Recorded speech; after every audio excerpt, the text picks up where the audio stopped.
بالنسبه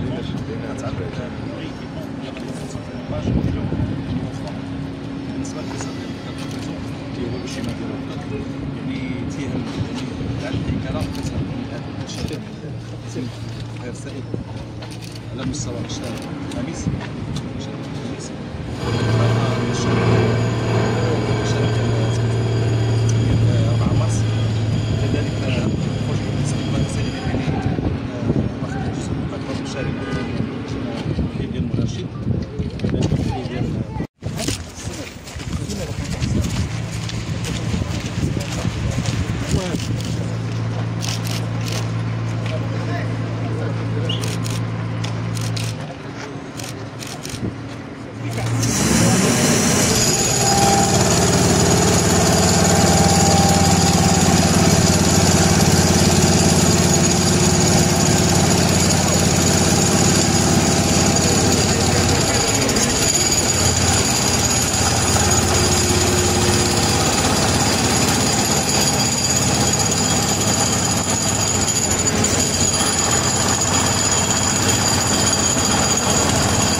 اليوم بأن زرنا مشروعين هامين.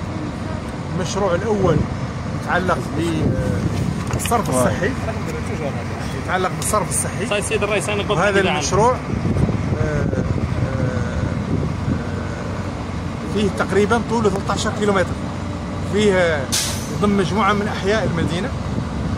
فيها أساسا يعني حي مولاي رشيد وشارع الحسن الثاني اللي ماشي مع الكورنيش. بالتالي تعرفوا عنه كان عندنا مشاكل كبيرة في هذه المشاريع في السابق، خصوصا بأنه يكون هناك يعني صعوبة في إنجاز كل ما يتعلق بالصرف الصحي نظرا لصعوبة يعني الأرضية، لأنها ترى يعني في النهاية يخلق لها واحد المشكل انها منين تتخطى 7 اماطر تحت والله كاع على 6 اماطر تبدا تطيح من جوانبها. بالتالي كانت جبنا واحد الحل تقني مهم باش لاسينيسمون عندنا يعني الصرف الصحي مر في ظروف جيده وما يوقع عندنا المشاكل كانت توقع سابقا. هذه مهمه. ضيف الى ذلك بانه كذلك هناك محطه ضخ اللي يتساعد بانه ضخ هذه المياه نحو اتجاه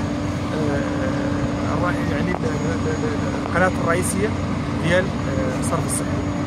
الطول هو 13 كيلومتر، والمشروع الان هو في طور الانجاز، ونظن على انه اكثر من 60% مستوى الانجاز. تتعلق بإعادة الهيكلة ديال شبكة تطهير السائل مدينة الدخلة، وهذا تندرج في إطار إنجاز الأشطر ذات الأولوية ديال المخطط المديري لتطهير السائل في مدينة الدخلة، وتيهم جوج ديال القسيمات. القسيمة الأولى تتعلق بإعادة الهيكلة بالشبكة بإنجاز ديال الريزو على طول ديال 13 كيلومتر، وتيهم يعني الحي السكني مولاي رشيد والإقامة وشارع الولاء وشارع الخامس وشارع 4 مارس، بالإضافة لواحد القناة ديال الدفع، قناة الدفعية. الحصة الثانية تتعلق بإعادة تجهيز ديال المحطة ديال الضخ اس بي 3. الكلفة الإجمالية ديال المشروع تناهز تقريبا 41.5 مليون ديال الدرهم.